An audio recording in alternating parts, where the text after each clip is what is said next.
All right, everyone. Again, we are going to be recording. So if you say something or you turn on your camera, there is a chance you're going to appear in the stream, in the recording. So just FYI, okay? But mostly it's just going to be me on the recording. So we are going to start with a tiny bit of chanting. This is a powerful but simple mantra. It has one syllable, which is Om, and there's one pitch. So if you'd like to join me in chanting it, I'm just going to chant it 3 times. A lot of people ask me about what this instrument is. It's called a harmonium. Okay. So let's take a nice deep breath.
Namaste. Okay, so it's great to see you all for class. Today we are going to do a hip flow. I think it's been about a month since we did a straight hip flow. I do have some other flows that we'll be doing. So we haven't done all of my flows in pandemic yet, but I just felt like we kind of needed a reset. So let's get into it. We're going to start with a half butterfly. I do want to mention that if you have some music you want to play in the background, perfectly fine. Music streaming is complicated and doesn't really work, and there are legal problems with it. So I'm not going to be playing any music. You are welcome to use it, however. Okay, so our first pose is to stretch the hamstrings. Take our right leg out straight, left foot to the inside of the thigh, and then we're going to come forward and down. And we're just looking for a gentle stretch back here. Okay, and we just relax. I don't need to pull or push myself. I don't recommend those things. Just let everything relax. Now, I do want to mention use of the props for those that might benefit by using props. I recognize you may not have these at home. So this could be a towel, okay, or a similar style blanket. This might be a couch cushion, like a firm cushion.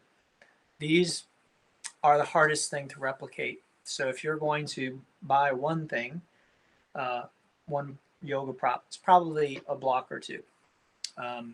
But this could be like a big book, you know, a thick book might work. Okay, let's look at the props. One way to use the props is to make it more intense. So sitting on something like this folded blanket might do the trick. Okay, it will push you forward a little more aggressively. If your left leg is in the air, the knee is in the air, and you don't like that, feel free to support the knee. This leg is basically not really part of the equation. So we just want this leg to feel safe. Speaking of safety, it's very important that you feel safe in this position and you feel the stretch. Okay, so if either of those things are not happening for you, then speak up. Put something in the chat for me. Let me know. Okay. Another way to use props is for support. So this is a popular way to use the blocks underneath the forearms. It adds just a little bit of support, little less intensity, if that's what you're looking for. And again, there are different heights to put the blocks at. Similar but different is supporting the forehead like this.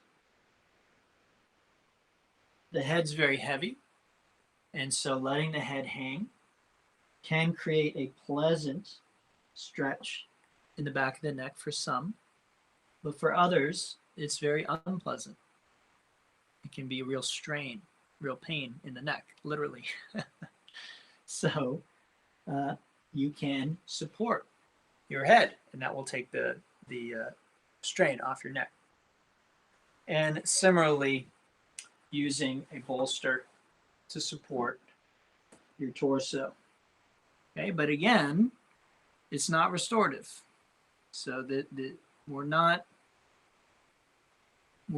simply trying to find the most comfortable position. If I make myself super comfortable, but I no longer feel the stretch here, then there's no point in doing the pose. Okay, seriously. This isn't about being comfortable and being relaxed the whole time. I've studied yin yoga with the gentleman who created the style, essentially. And at no point does he say, oh, the most important thing is that everyone's relaxed and comfortable. Okay? It is a form of exercise. So we have to be willing to be uncomfortable sometimes when exercising to get the most out of our exercise. Now, when I say exercise, exercise and spirituality are not mutually exclusive. So, is all exercise spiritual? Definitely not. Definitely not. Okay? Can some exercise be spiritual? Yes. Okay? Is all exercise yoga? No. Is all yoga exercise? No. Okay, there's lots of yoga, like the chant we did at the beginning. It's not exercise, and it's still yoga. Philosophy, studying scripture, praying, meditating, all forms of yoga practice. Most of those are not exercise. Okay, so just to be clear, very important that we are clear on that, because otherwise we get a lot of confusion when we start thinking that yoga is just postures, things like that. Then some of the things that I teach don't make sense, but that's only for confused about what yoga really is. All right, just a few more seconds here, and then we're going to switch sides. You're going to see me come forward with both legs straight, but that's just because I haven't done this first side with you. So I'm just going to have my legs like this.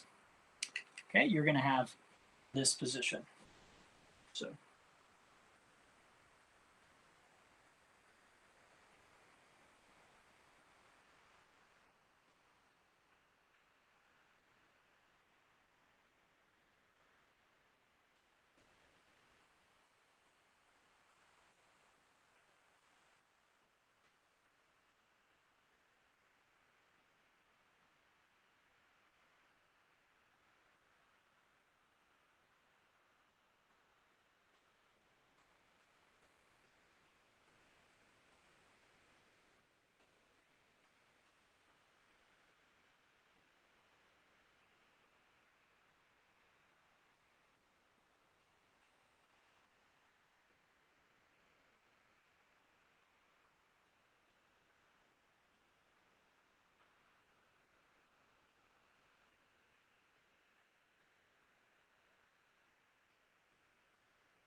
All right. Gently, slowly coming up and then making your way back onto your back for the rebound. Just going to relax and take it easy for a moment.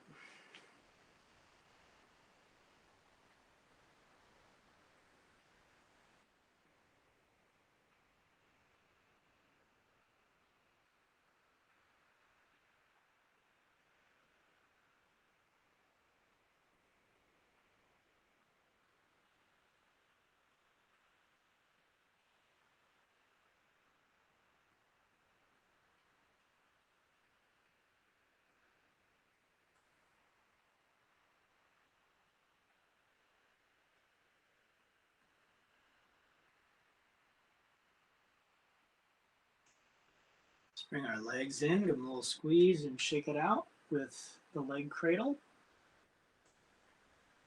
Trying some different ways of moving the body to release the tension that might have built up over the 10 minutes that we were in those two poses.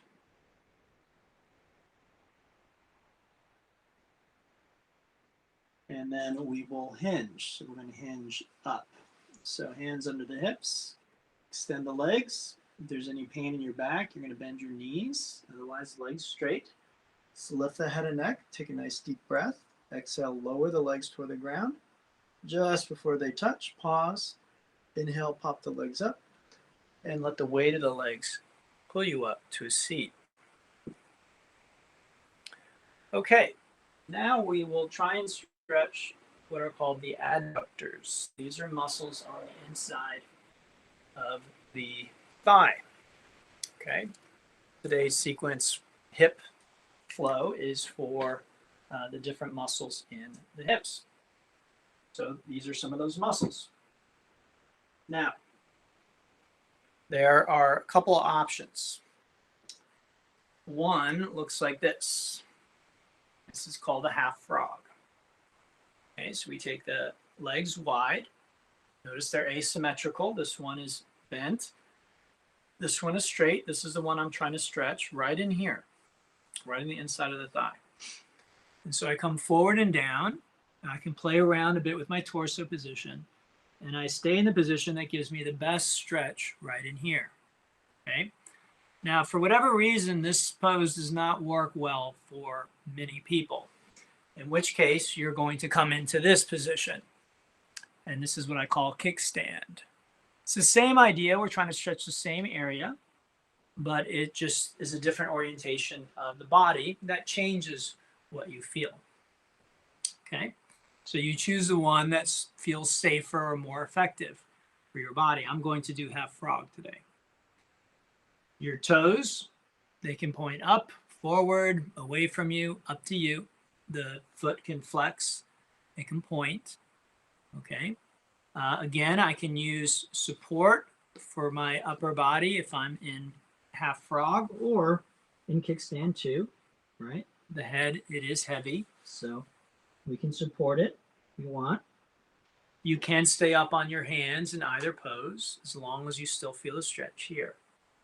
Okay, now again, if anything comes up, any questions, concerns, please let me know. Put something in the chat. Hopefully I'll see it right away, but if not, just be patient with me. And if I continue to not see your comment, feel free to unmute yourself and say something, okay? It's the only way I can be sure that I'll hear you. Otherwise, we're going to be here for about another 4 minutes.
right, so take your time, nice and slow, making your way over to the other side.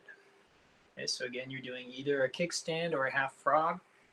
Kickstand really is just, it's a different version of half frog. That's all it is. These are basically the same pose. We've just slightly changed the orientation of the torso and pelvis with gravity. But they both target right in here.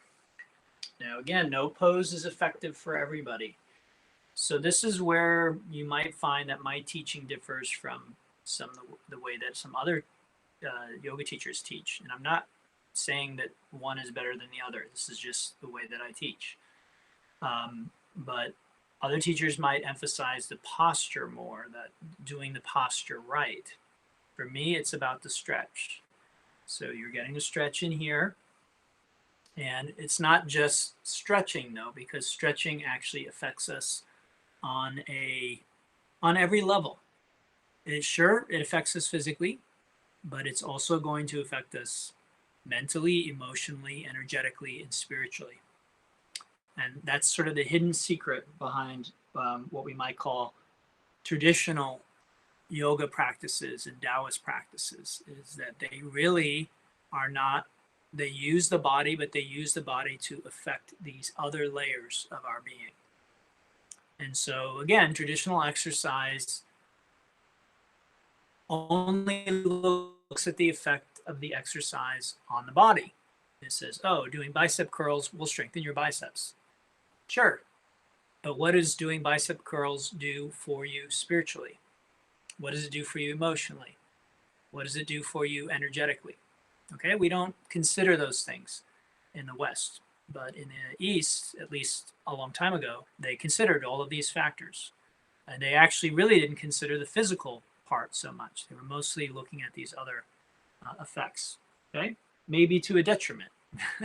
This is where the West, in my opinion, in my experience, where the West can add some value to ancient practices like yoga and Taoist practices. It can give us a little more insight into the physical aspect. This is why I've studied Western anatomy, and I think that's very important for yoga teachers to study, because otherwise you very often end up saying and doing things that really don't make sense from an anatomical point of view. And they don't necessarily make sense energetically or any of these other things either. So modern yoga can very often end up in a place where it's very rigid with really no benefit. It's not benefiting you physically, it's not benefiting you energetically, it's not benefiting you emotionally. There's just sort of a dogma or rigidity there. Now, again, I'm not trying to criticize anybody.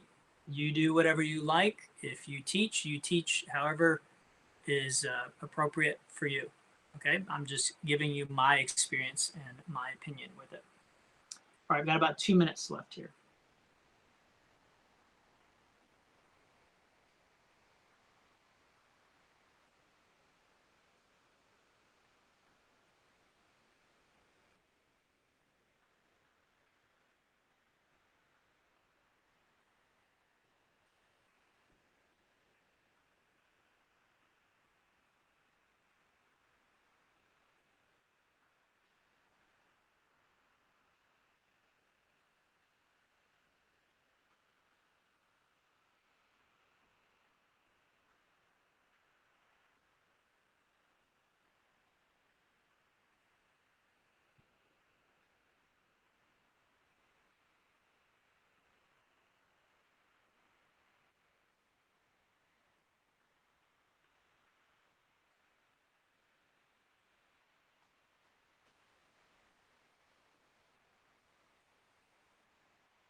Okay, so gradually coming on up.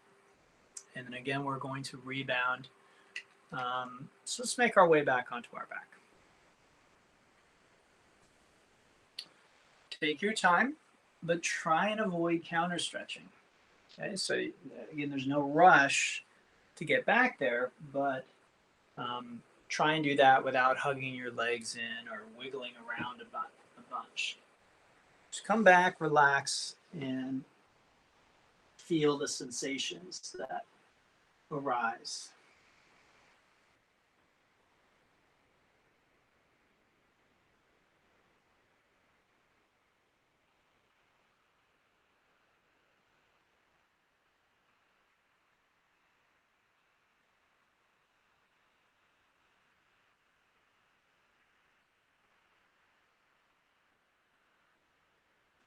Good. Let's bring our legs in. We'll give them a little squeeze.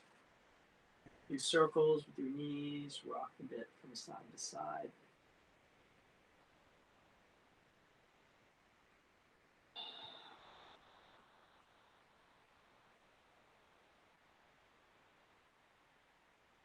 Okay, so let's go ahead and hinge up. Hands under hips. Extend the legs. Lift the head and neck. Take a deep breath. Exhale, lower the legs toward the ground. Hover for a moment. Inhale, legs up, and exhale up to seated. Okay, let's move into our next set. So we've stretched the back of the thigh. We've stretched the inside of the thigh. Now we'll try and target the outside of the hip and the thigh. Okay, and we do that with this posture. This is called a square pose. Square at its simplest is just basically sitting cross-legged and coming forward. So if this does it for you, meaning if you feel a stretch here and you feel safe, then you're done. You don't need to do anything else. I don't feel much of anything. So there are a few ways to make it more intense. Bringing the knees closer. Okay, now if I come forward, I definitely feel a little more. Another way to make it more intense is to stack the right foot over the left knee, like so. Again, coming forward and down, much more intense. Okay, and then the final option looks like this. This is called a shoelace. Okay, so you can do a shoelace pose here. And again, we want to feel the stretch right out here, the outside of our hips. Okay, so take your pick of which pose you'd like to do. I'm going to do the square pose today, this version of it. Now again, we can use the props. So in any forward type fold, the prop use is almost identical. I can sit on something, I can support myself with the blocks under my forearms, under my forehead. I can put a bolster underneath my torso, okay? So that pretty much applies universally. So once you understand how to use the props in that first posture, pretty much exactly the same here. Again, speak up if you've got a question or concern. Most of you have heard me say this before, but that's super important. As a teacher, I can't emphasize enough how important it is that you communicate to me when something is unclear or unsafe, or you're having difficulty with something. This can make the difference between success and failure, okay? It's one side, Michelle, but you might feel it in both. So it's the top leg, the right leg should be feeling it right out, okay? You may feel it in the other side, but it's okay if you don't, all right? And that was a great example of what I'm talking about. You know, if there's something that's not clear, speak up, let me know. That way I can address it.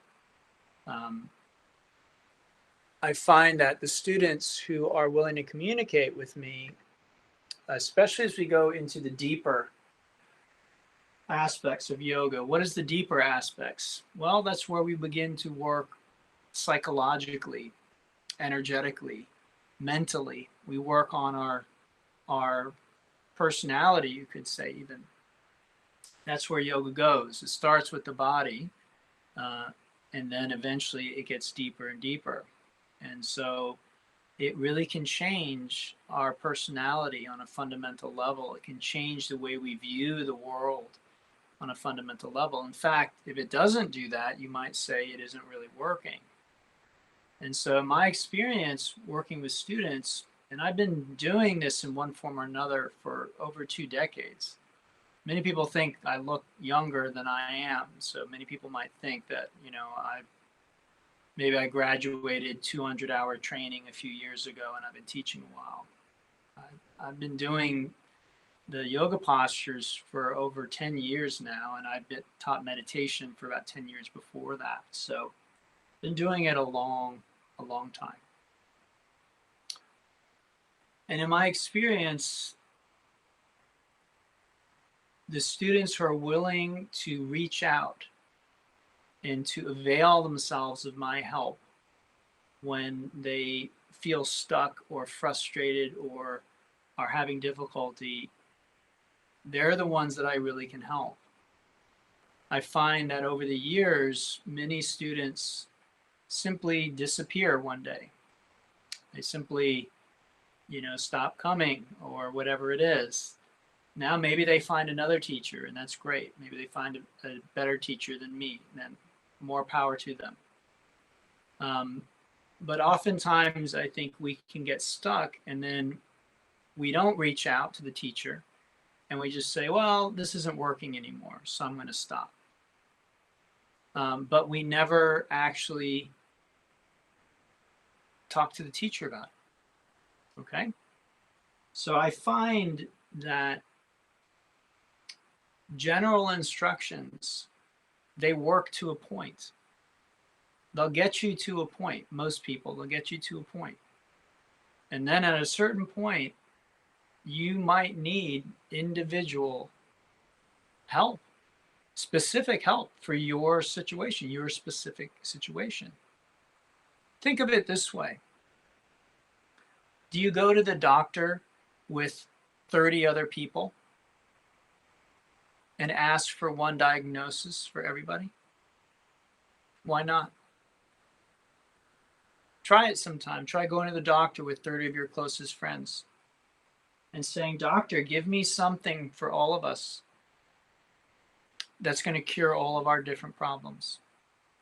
You think the doctor can do that? And yet, this is how we think of yoga. This is what we think yoga is supposed to be. The yoga teacher can get up and give a talk and address our specific needs and problems in that talk. We might get lucky, but again, at a certain phase, at a certain depth, very often we find that we need a little bit of more specific guidance. Let's switch sides. So what I'm talking about right now, I'm really talking about the advanced student, and I don't mean a student that can do handstand, okay? All yoga postures are a beginner practice, all of them. Think of the hardest yoga posture you can think of. That is beginner yoga, okay? Advanced yoga, again, is dealing with the psyche. It's dealing with the human heart and mind more directly. It might still use the physical body, but it's having a much deeper impact on us, okay? Now, again, you can say this is just my opinion. That's fine, but I can point you to scriptures and teachings that are very ancient that agree with me.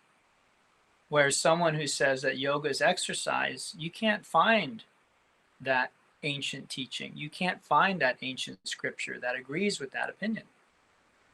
Okay, so you can say it's just my opinion, but my opinion is an informed opinion.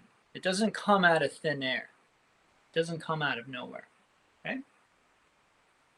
So, even though I'm talking about deeper yoga, the psychological yoga, these things they can show up even at the very beginning, right at the top. Doing a posture, I feel pain or I feel discomfort or I feel something is not right. Am I willing to speak up and talk with the teacher or not? Sometimes students try and talk with me afterwards, and sometimes it's appropriate after the class, but oftentimes, especially in yin, it's actually better to address the problem as we go, because we are in the postures for 5 minutes. And that gives me a lot of time to actually see firsthand the problem. Oftentimes, after a pose is done, if a student comes up to me later, they're not doing the pose. And sometimes when I ask them, well, show me, and they get back into the pose, they no longer feel the problem the way that they did. Because the postures, they build on one another, right? So if I stretch everything out in one pose, then I come to another pose, I might be more flexible in that second pose than I would have been otherwise if I hadn't done the first pose. And that might lead me to experience something differently than I would if I just do the pose on its own. So please keep these principles in mind. And as far as I'm concerned, they do apply not just, if I'm your teacher, if you have someone else who you consider your root teacher. Your root teacher is really your main teacher. It's in today's environment, I mean, it's almost impossible to have just one teacher. You're going to take yoga class with different people, probably. You're going to hear podcasts by other, different people. You're going to read books. I mean, it's just almost impossible to not be exposed to spiritual teaching from different perspectives. And I don't think that's a bad thing. But it's not a bad idea either to have a root teacher, someone who is your teacher, the one you can go to with questions, the one you can go to when things get difficult. That's a very good idea to have someone like that, and to have someone like in person, or that you can call, or that you can, email and get a personal response from. Because, someone like Eckhart Tolle, he's wonderful, but he's also world famous. And as far as I know, you can't just call him up and ask him a question. You can't just send him an email and get a reply in a day or two. So again, questions come up. They should. That's normal. It's part of yoga practice. It's part of walking this path. In fact, if questions aren't coming up, again, we might have to look at our practice. Are we really engaging with our practice? Now, it's possible that questions come up and your teacher happens to just address them. A good teacher is always trying to anticipate questions, always trying to figure out what might confuse a student in advance. So it's possible if you have a good teacher, they're kind of heading you off at the pass all the time. They're always addressing your questions in advance. But as I said earlier, it's very likely you might get to a point where no matter how much you were clear in the past, you understood things, you get to a point where you just feel sort of dried up and you feel like things are not really moving. All right, let's go ahead and come on up, and we'll relax back on our back again for a few moments. Just relax.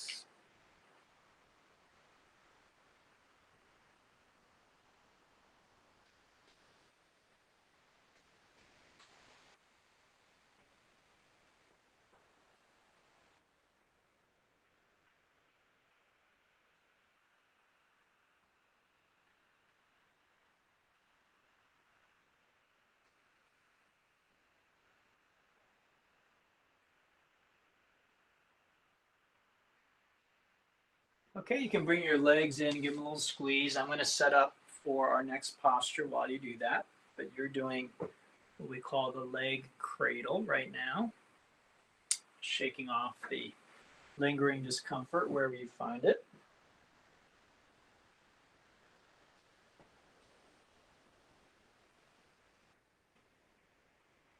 Okay, hinge on up. So again, the hinge is that move that we've done a few times already, where you use the weight of your legs to bring you up to seated. And then let's look at our next posture, which is going to be a half saddle.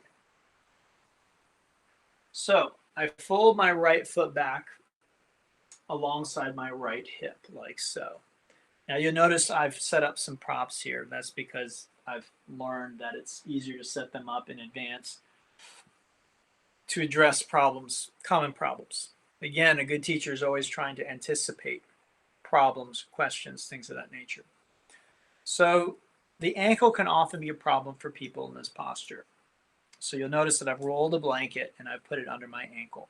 That adds a little bit of padding. The ankle does not need to bend or straighten completely. Okay, so that's an option. You might find that your ankle is okay, but that your foot, just the bones of your feet hurt. I'm on carpet and I have my yoga rug. So, you know, it's pretty soft, but you might be on cement or a hardwood floor. So adding, again, a little bit of blanket, a little bit of padding there can be helpful. If you don't need it, then get rid of it. Just have the foot flat on the mat. And that would look like this. Now, there are two positions for the foot, toes pointing back, toes out to the side. Okay. Some people can only do this. As far as I know, everyone who can do this can also do this. I don't know that for a fact, but that's what I tend to see.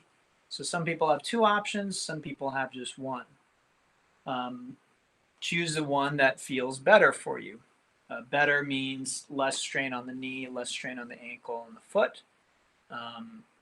while still being effective. And we'll get to what effective means in a minute. If your knee hurts, you can try sitting on a block. You can also try repositioning the knee. Okay. Now, all of this is so that we can generate a stretch in the front of our thigh without hurting our ankle or our knee. So if you have the stretch in the front of your thigh, just stay like this. You can just stay upright the whole time. However, most people aren't going to feel that unless they begin to lower back. So you'll notice that I've already put, the props behind me. This is a common way to do the posture for people who can't lower back all the way. So you come back onto some support, and that way you can relax and still stretch the front of the thigh.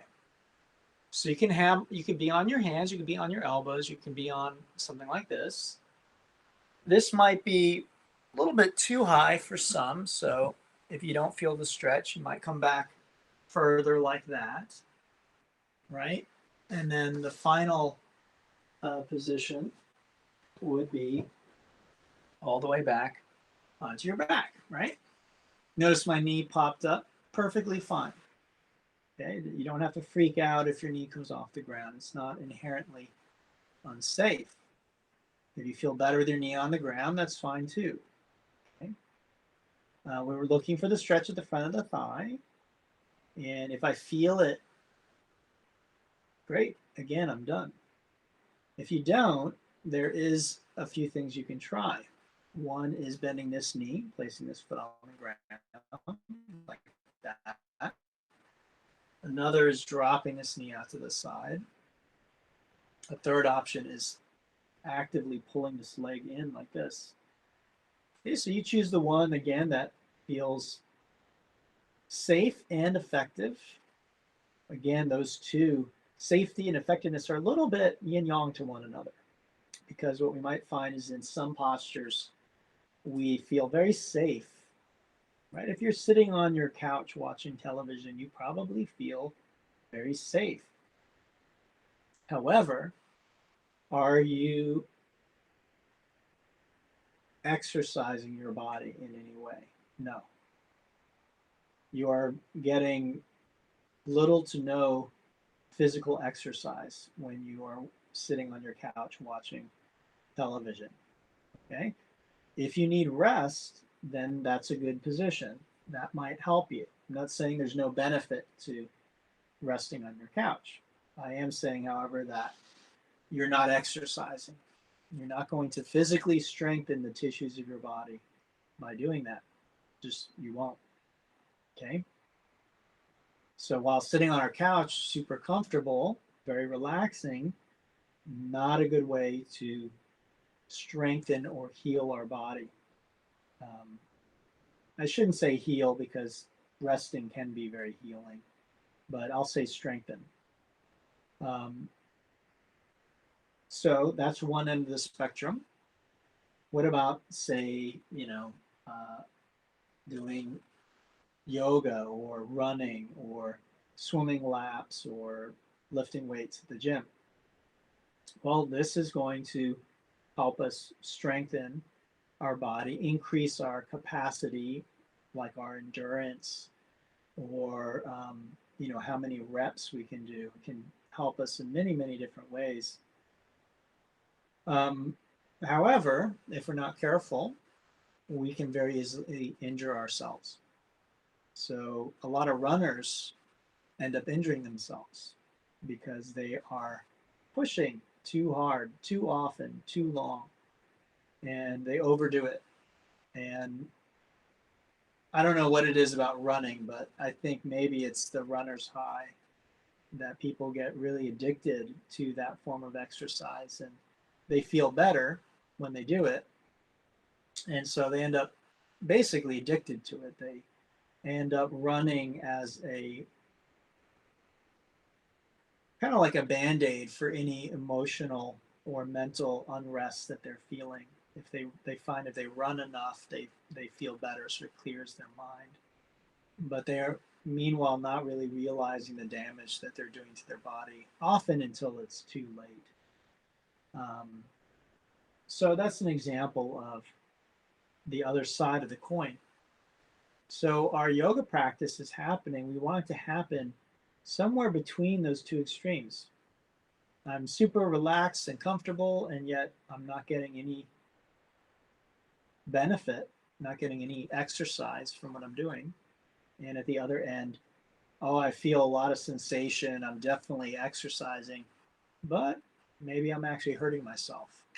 Okay. And this is a good posture to bring that up because this is a pose where some people, if they're not careful, they could hurt themselves.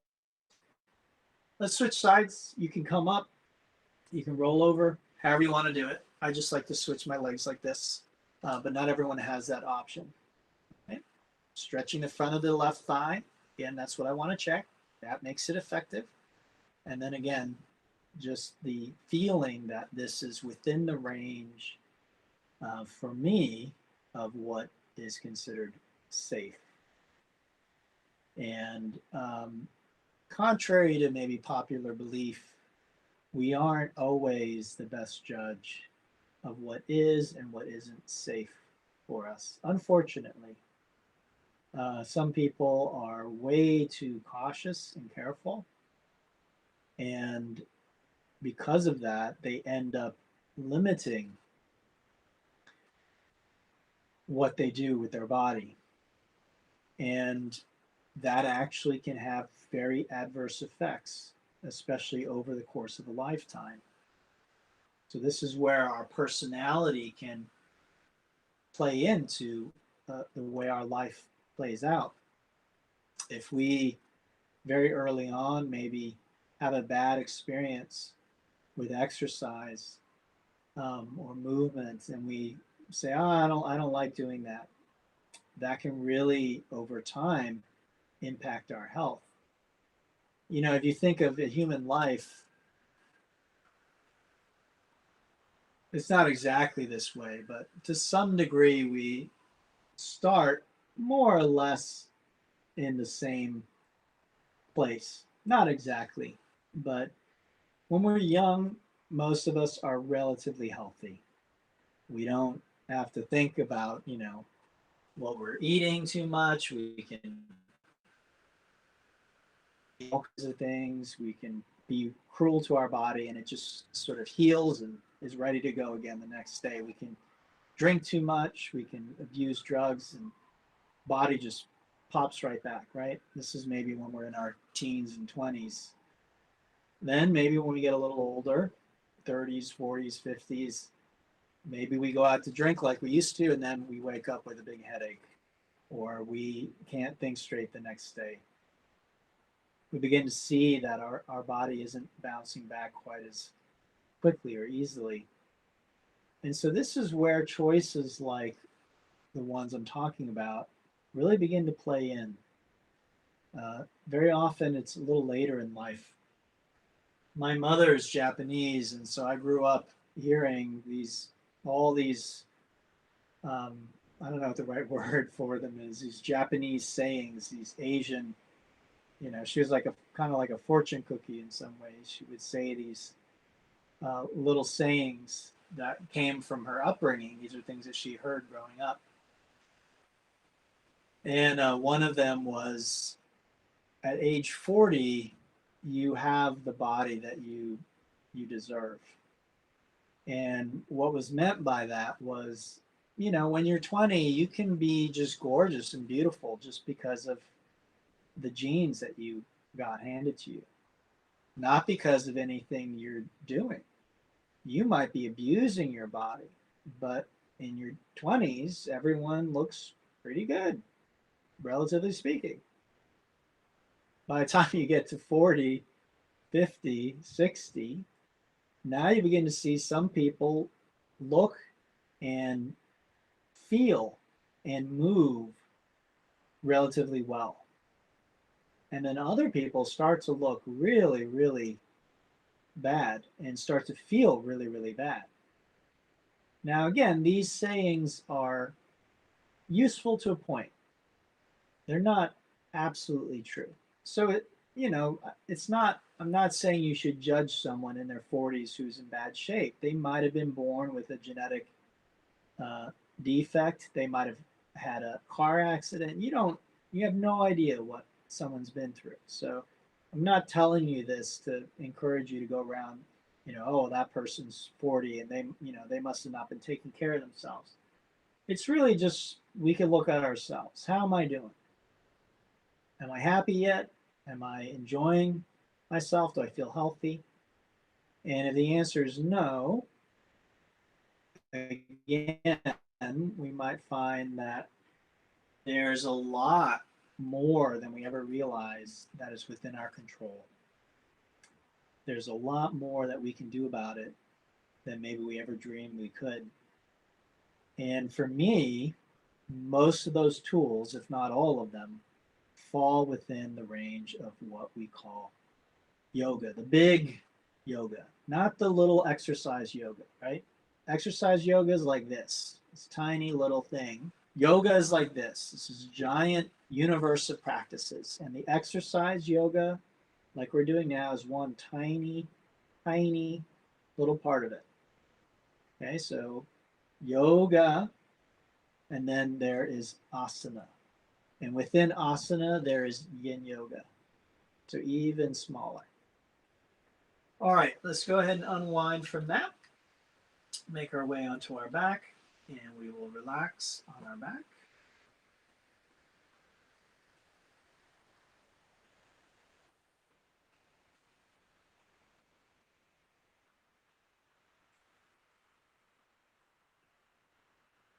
And then let's bring our legs in. We'll give them a little squeeze. Shake it out a bit.